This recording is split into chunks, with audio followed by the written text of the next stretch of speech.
Hello hi ಎಲ್ಲರೂ ಹೇಗಿದ್ದೀರಾ? ಎಲ್ಲರೂ ಚೆನ್ನಾಗಿದ್ದೀರಾ ಅಂತೇಳಿ ಭಾವಿಸ್ತೀನಿ. ಹೊಸ ವರ್ಷದ ಈ ಖುಷಿಯ ಸಂದರ್ಭದಲ್ಲಿ ನಾನಿವತ್ತು ಒಂದೊಳ್ಳೆ ಸ್ವೀಟ್ ರೆಸಿಪಿನ ತೊಗೊಂಡು ನಿಮ್ಮ ಮುಂದೆ ಬಂದಿದ್ದೀನಿ. ಅದೇನಪ್ಪ ಅಂದರೆ ದಮ್ ರೋಟ್ ಕಾಶಿ ಹಲ್ವಾ.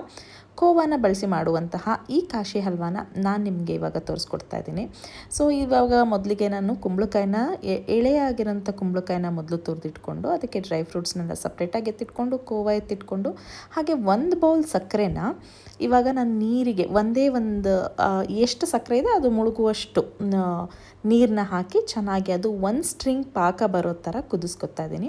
ಒಂದೆಳೆ ಪಾಕ ಬಂದರೆ ಸಾಕು.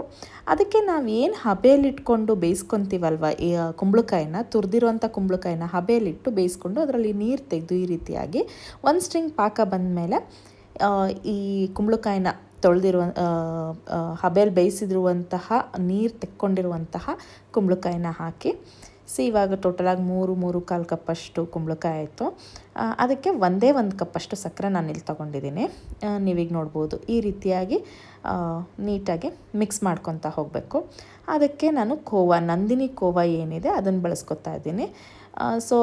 ಸುಮಾರು ಒಂದು 50 ಗ್ರಾಮಷ್ಟು ಕೋವಾನ ಹಾಕ್ತಾಯಿದ್ದೀನಿ ನಾನಿಲ್ಲಿ. 50-70 ಗ್ರಾಮ್ ಅಂತಲೇ ಹೇಳ್ಬೋದು.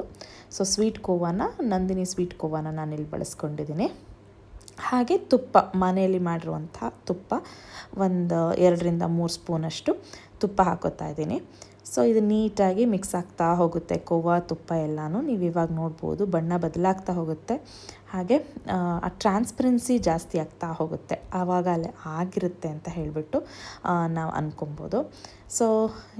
ಈಗ ನಾನು ತುಪ್ಪ ಹಾಕಿ ನೀವು ಆ ಕಡೆ ನೋಡ್ತಾ ಇರ್ಬೋದು ಎಲ್ಲ ಡ್ರೈ ಫ್ರೂಟ್ಸು ಏನು ದ್ರಾಕ್ಷಿ ಗೋಡಂಬಿ ಬಾದಾಮಿ ಏನಿಟ್ಟಿದ್ದೆ ಅದೆಲ್ಲನೂ ತುಪ್ಪದಲ್ಲೇ ರೋಸ್ಟ್ ಮಾಡಿಕೊಂಡು ಫ್ರೈ ಮಾಡಿ ತೆಗೆದಿಟ್ಕೊತಾ ಇದ್ದೀನಿ.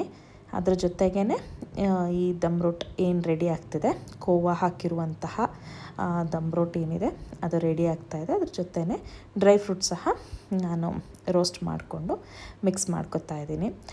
ಹೊಸ ವರ್ಷಕ್ಕೆ ಸಿಹಿ ಜೊತೆ ನಿಮ್ಮ ಮುಂದೆ ಒಂದೊಳ್ಳೆ ಸಿಹಿ ರೆಸಿಪಿ ಜೊತೆ ನಿಮ್ಮ ಮುಂದೆ ಬರಬೇಕು ಅಂತಾಗ ನನಗೆ ಪಟ್ ಅಂತ ಹೊಳೆದಿದ್ದು ಬೇಗ ಆಗುವಂಥದ್ದು ಹಾಗೆ ಆರೋಗ್ಯಕ್ಕೆ ತುಂಬ ಒಳ್ಳೆಯದಿರುವಂತಹ ಕುಂಬಳಕಾಯಲ್ಲಿ ಸ್ವೀಟ್ ಮಾಡಿಬಿಟ್ಟು ನಿಮಗೆ ತೋರಿಸೋಣ ಅಂತ ಹೇಳಿಬಿಟ್ಟು ಈ ವಿಡಿಯೋನ ಮಾಡ್ತಾಯಿದ್ದೀನಿ. ಇವಾಗ ಡ್ರೈ ಫ್ರೂಟ್ಸ್ ಏನು ನಾನು ತುಪ್ಪದಲ್ಲಿ ಹುರ್ಕೊಂಡಿದ್ದೀನಿ ಅದನ್ನು ಇವಾಗ ಇದಕ್ಕೆ ಟ್ರಾನ್ಸ್ಫರ್ ಮಾಡ್ಕೊತೀನಿ. ಇದಾದ ನಂತರ ಆಲ್ಮೋಸ್ಟ್ ನೀವು 20 ಮಿನಿಟ್ಸ್ ಅಂತ ಅಂದ್ಕೊಳ್ಳಿ ಅದನ್ನು ನಾವು ಕೊಡ್ಬೋದು. ಈಗ ನೋಡಿ ಆ ನೀರಿನ ಅಂಶ ಎಲ್ಲ ಹೋಗಿದೆ. ಆವಾಗ ಸ್ವಲ್ಪ ನಾನು ಏಲಕ್ಕಿ ಪುಡಿ ಹಾಕಿದ್ದೀನಿ. ಹಾಗೆ ಇದೇನು ಡ್ರೈ ಫ್ರೂಟ್ಸ್ ರೋಸ್ಟ್ ಮಾಡಿಟ್ಕೊಂಡಿದ್ದೆ ಅಲ್ವ ಅದನ್ನೆಲ್ಲನೂ ಹಾಕಿ ಮಿಕ್ಸ್ ಮಾಡಿ ಸುಮಾರು 1-2 ನಿಮಿಷಗಳ ಕಾಲ ಸಣ್ಣ ಸಿಮ್ಮಲ್ಲಿ ಮುಚ್ಚಿಟ್ಟು ಈ ರೀತಿಯಾಗಿ ಮುಚ್ಚಿಡ್ತಾ ಇದ್ದೀನಿ. 1-2 ನಿಮಿಷ ಸಿಮ್ಮಲ್ಲಿ ಬಿಟ್ಟು ಆಫ್ ಮಾಡಿಟ್ಟು 10-15 ನಿಮಿಷ ಆದಮೇಲೆ ನೀವು ಹೀಗೆ ಓಪನ್ ಮಾಡಿದ್ರೆ ಹೇಗಾಗುತ್ತೆ ಅಂತ ನೀವು ನೋಡ್ಬೋದು. ಇದಾಗಿತ್ತು ಈ ನನ್ನ ಹೊಸ ವರ್ಷದ ರೆಸಿಪಿ ವಿಡಿಯೋ. ಇನ್ನು ಮುಂದೆ ನಿಮ್ಮ ಮುಂದೆ ಒಳ್ಳೊಳ್ಳೆ ರೆಸಿಪಿ ಜೊತೆ ಬರ್ತೀನಿ ಅಂತ ಹೇಳ್ತಾ ನೋಡಿ ಈ ರೀತಿಯಾಗಿ ಆಗಿದೆ ಕೋವಾ ಬಳಸಿ ಮಾಡಿರುವಂತಹ ದಮ್ ರೋಟ್ ಕಾಶಿ ಹಲ್ವಾ. ನೀವು ಮನೇಲಿ ಟ್ರೈ ಮಾಡಿ ಹೇಗಿತ್ತು ಅಂತ ಹೇಳಿ ನನಗೆ ಕಮೆಂಟ್ ಬಾಕ್ಸಲ್ಲಿ ತಿಳಿಸಿ. ಮತ್ತೊಂದು ವಿಡಿಯೋ ಜೊತೆ ನಿಮ್ಮ ಮುಂದೆ ಆದಷ್ಟು ಬೇಗ ಬರ್ತೀನಿ. ಅಲ್ಲಿವರೆಗೂ take care. Bye-bye. Thank you so much for your love and support.